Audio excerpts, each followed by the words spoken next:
Olivier Borrello, bonjour. Bonjour. Vous venez de passer 8 mois au Bénin, donc dans le cadre d'un service civique au sein d'une ONG béninoise, l'ADEF, l'Action pour le développement et l'épanouissement de la famille. Alors pourquoi avoir choisi ce service civique sur le continent africain ? Alors premièrement, parce que j'avais envie de visiter le continent africain. C'était la toute première fois que j'ai mis les pieds dessus, pour 8 mois du coup. Et secondement aussi parce que j'ai appris beaucoup de choses tout seul, en autodidacte. Et ces compétences-là, je voulais les partager. Et du coup, quoi de mieux partager ces expériences à des personnes qui ne connaissent pas. Alors je rappelle que vous êtes motion designer, Oui. donc vous avez beaucoup de compétences, notamment dans le domaine du numérique. Alors vous avez travaillé à la médiathèque, à l'élaboration de cette médiathèque qui offre énormément de choses aux enfants. On avait plusieurs pôles dans la médiathèque. On avait un pôle informatique, un pôle plus côté lecture, coin lecture.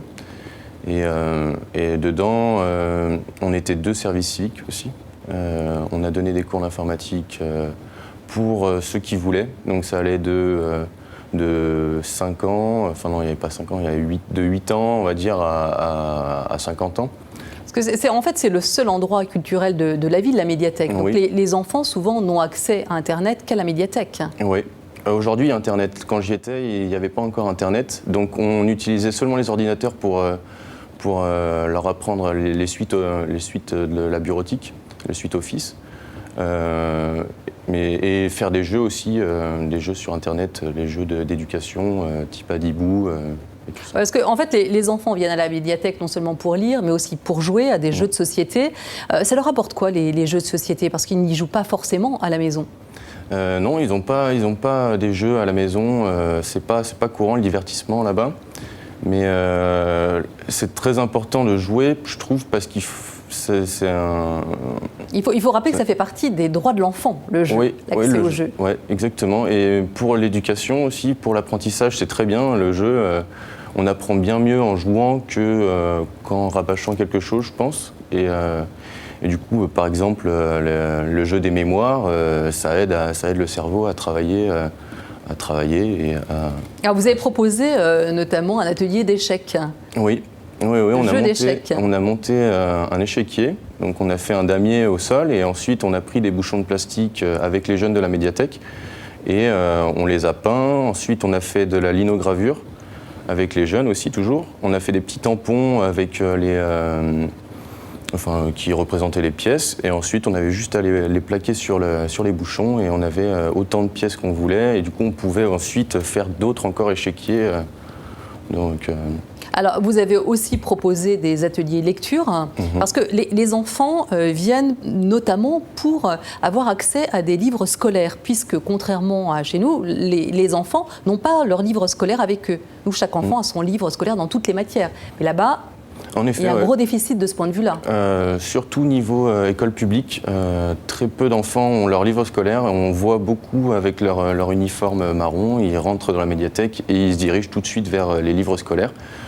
Qu'ils empruntent soit s'ils sont adhérents pour plusieurs jours, soit ils restent sur place et ils travaillent en groupe sur les livres scolaires. Alors, donc ces ateliers lecture, c'était pas dans le cadre de la scolarité, c'était vraiment du pur plaisir. Oui, exactement. Oui, c'est ce qui m'a même étonné, ce que je trouve pas souvent ici, c'est vraiment le plaisir d'apprendre. Et ils viennent en groupe, à chaque fois 5-6 personnes, ils se mettent autour de la table, ils travaillent ensemble, ils discutent. C'est très ludique et c'est joli à voir d'ailleurs. Et puis bon, c'est pour leur permettre aussi d'avoir accès à cet imaginaire de l'histoire racontée. Ouais. Ce qui est le plus emprunté, c'est quand même la littérature africaine, parce que ça les touche bien plus. Ça leur parle plus. Ouais. Et aussi les livres d'amour. Ça, c'est assez... ils prennent beaucoup les livres d'amour. Par contre, en revanche, la chair de poule, ils n'aiment pas ça du tout. Ils ne voient pas l'intérêt d'avoir peur, de se faire peur en imaginant. C'est rigolo. Ouais. Alors, dans les enfants que vous avez vus venir à la médiathèque, est-ce qu'il y a autant de filles que de garçons ? Non. On a plus de garçons, parce qu'en fait, les filles sont plus amenées à faire les corvées à la maison, je pense. Et du coup, on a une majorité de garçons. Ils sont, je pense, un peu plus libres que les jeunes filles là-bas. On les retrouve beaucoup au marché, en train de vendre de la nourriture, le pâté, comme on appelle, ça fait des petits beignets, et on les voit principalement au marché, les jeunes filles. Donc le frein pour les filles, c'est finalement les corvées, le travail à la maison ou à l'extérieur. Oui, et puis bon, il faut aussi noter le décrochage scolaire, qui est plus important pour les filles, puisque le taux d'alphabétisation des garçons dans le pays est de 55% pour les hommes et de 30% pour les femmes. Oui. Et puis bon, il y a aussi les mariages précoces qui font que les filles ne vont plus à l'école, ne vont pas à la médiathèque. Mariage précoce et grossesse précoce aussi, qui du coup les empêchent d'aller à l'école. Ouais.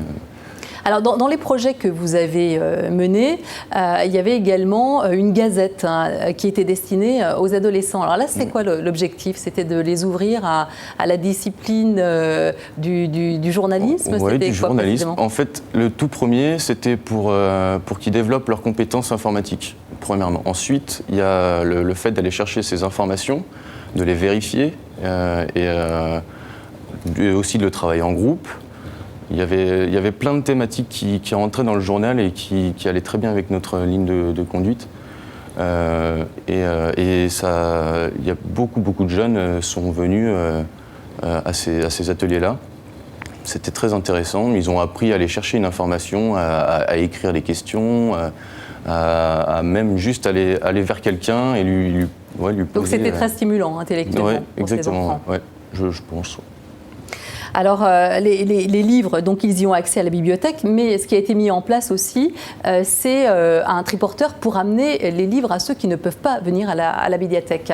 Alors, dans un rayon de 30 km, ça veut dire quand même qu'il y a des enfants qui ne peuvent pas du tout se déplacer. Donc, c'est essentiel de faire ça, de pouvoir leur amener la lecture. Oui, c'est essentiel, c'est sûr. Quand on sait qu'à Cassuela, on n'a pas un seul enfant, un livre scolaire. Cassuela, c'est à environ 25 km de Tchaourou. Donc pour venir à la médiathèque, ils n'ont pas de voiture, ils n'ont pas de moto, enfin c'est pas possible. Donc il faut que les livres viennent à eux pour qu'ils puissent au moins avoir les livres scolaires, juste ça déjà.